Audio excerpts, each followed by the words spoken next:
के एक गरीब परिवार में नई नई शादी हुई थी। बहू, मुंह दिखाई की रस्म तो ठीक तरीके से निपट गई। अब बारी है तेरी पहली रसोई की। तेरे ससुर जी, तेरे जेठ जेठानी और पति सभी लोग खाने का इंतजार कर रहे हैं। हाँ सासू माँ, मैं भी खाना बनाती हूँ सबके लिए।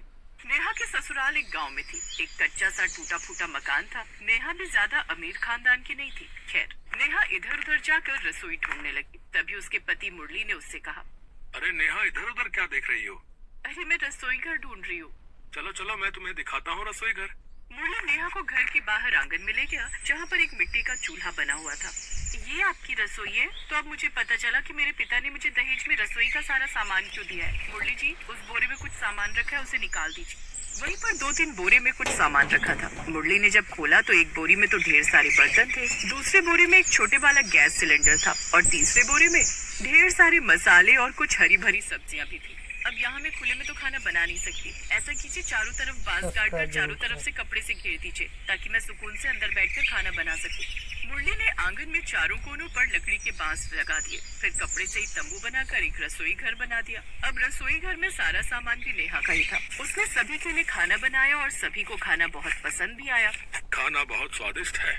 देवरानी जी तो अपने साथ पूरी रसोई ले आई। वैसे ही अच्छा रहा। इस घर में हम लोग अभी तक कच्ची मिट्टी के चूल्हे में बाहर खुले आंगन में खाना बनाते थे। अब आराम रहेगा।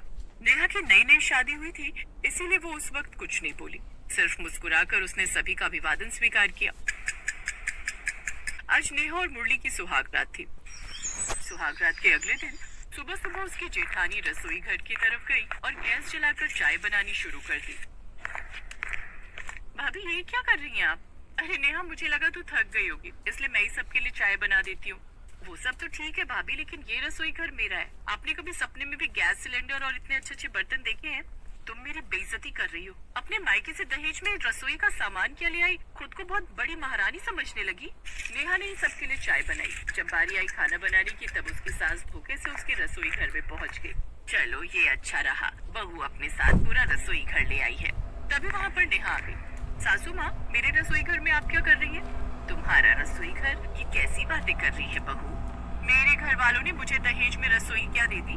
घर की सारी औरतों की नजर मेरे रसोई घर की तरफ ही रहती है। आज के बाद कोई भी मेरे रसोई घर की तरफ झांकेगा भी नहीं। उसके सास को कुछ भी समझ में नहीं आया। वो बेचारी सीधी सादी थी, बिना कुछ बोले वहाँ से वापस आ गई। अब दोपहर का पूरा खाना नेहा ने अकेले ही बनाया। ऐसे दिन बीतते जा रहे थे। नेहा किसी को भी अपने रसोई घर में घुसने नहीं देती थी। इसी वजह से घर के सभी सदस्यों का खाना नेहा को अकेले ही बनाना पड़ता था। फिर एक रात उसने अपने पति मुरली से कहा, देखिए, घर में इतने सारे लोग रहते हैं और सबका खाना मुझे ही बनाना पड़ता है। ये कब तक चलता रहेगा? नेहा, तुम अपनी रसोई में किसी को घुसने ही नहीं देती हो, तो भला कौन तुम्हारी मदद करेगा? वो रसोई मेरी है, तो मैं भला किसी और को अपनी रसोई में क्यों घुसने दूं? ये तुम कैसी बातें कर रही हो नेहा? मैंने तो तुम्हें एक समझदार लड़की समझा था, और तुम हो कि एक रसोई के पीछे पागल हुई पड़ी हो। अरे भाभी, तुम्हारी रसोई का सारा सामान चोरी करके भाग जाएंगी क्या? मुझे कुछ नहीं सुनना। बड़े भैया से कह दो कि वो अपने खाने पीने का इंतजाम अलग से कर ले। मुरली उस वक्त कुछ नहीं बोला और चुपचाप सो गया।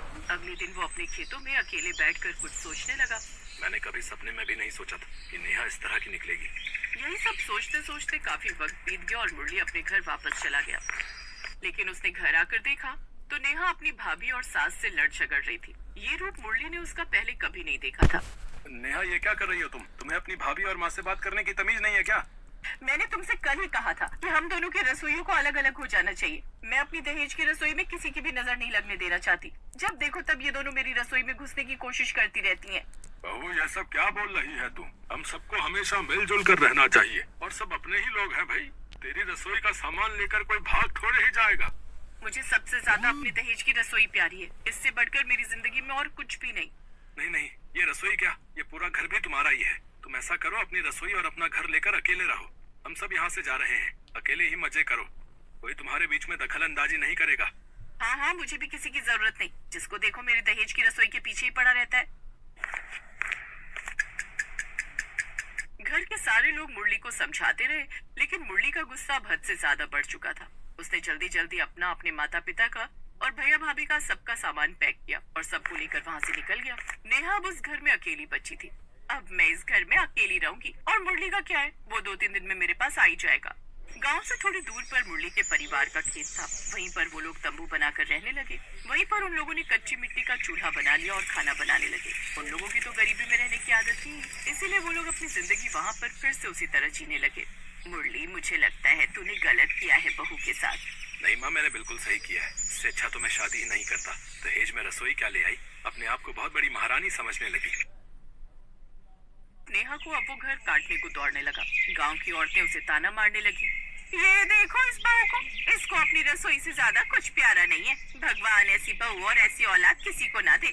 बिल्कुल सही कहा तूने। इस घर की तरफ तो देखने में अब शर्म आती है। आज के बाद इस गली से निकलेंगे भी नहीं। तो इस तरह धीरे धीरे नेहा के घर के सामने से होकर अब कोई नहीं गुजरता था।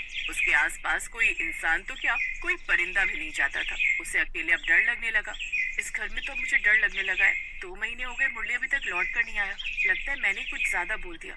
मुझे दहेज में मेरी रसोई घर पर इतना घमंड नहीं करना चाहिए था। गांव का कोई आदमी मेरी तरफ देखने को भी तैयार नहीं है। दुकान पर जाती हूँ तो दुकान वाला सामान देने से भी मना कर देता है। एक रात जब नेहा अकेले सो रही थी, तभी अचानक कुछ कुत्ते भौंकने लगे। नेहा अपनी रसोई घर के बाहर ही एक तकिया डालकर सोया करती थी। भौंकते हुए बहुत सारे कुत्ते उसके किचन के अंदर घुस गए। नेहा उन कुत्तों को भगाने की कोशिश करती रही, लेकिन कुत्ते नहीं माने। अचानक उन कुत्तों ने नेहा को दौड़ा लिया। इसलिए नेहा ने खुद को घर के अंदर बंद कर लिया। सुबह नेहा ने जब अपने घर का दरवाजा खोला, तब देखा कि सब कुछ बर्बाद हो चुका था। ये सब क्या हो गया? मेरा पूरा रसोई घर तबाह हो गया। अगर कल मैं कमरे के अंदर नहीं जाती तो ये कुत्ते मुझे भी मार डालते। यहाँ दूर दूर तक मुझे बचाने भी कोई नहीं आया। आज मुझे समझ में आ रहा है कि परिवार कितना जरूरी होता है। आज अगर मेरा परिवार यहाँ होता तो मेरे दहेज की रसोई बच जाती और गाँव वालों का प्यार भी मुझे मिलता रहता। अब नेहा ने फिर से कच्ची मिट्टी का चूल्हा बनाया और उसी में खाना बनाया, लेकिन अकेले उसे खाने का बिल्कुल मन नहीं कर रहा था, क्योंकि वो इलाका पूरा कब्रिस्तान जैसा लग रहा था। उसके घर के आसपास कोई आता जाता भी नहीं था। इसीलिए नेहा भी घर से भाग गई और इधर उधर भीख मांगने लगी। एक रोज मनोहर ने उसे भीख मांगते देख लिया।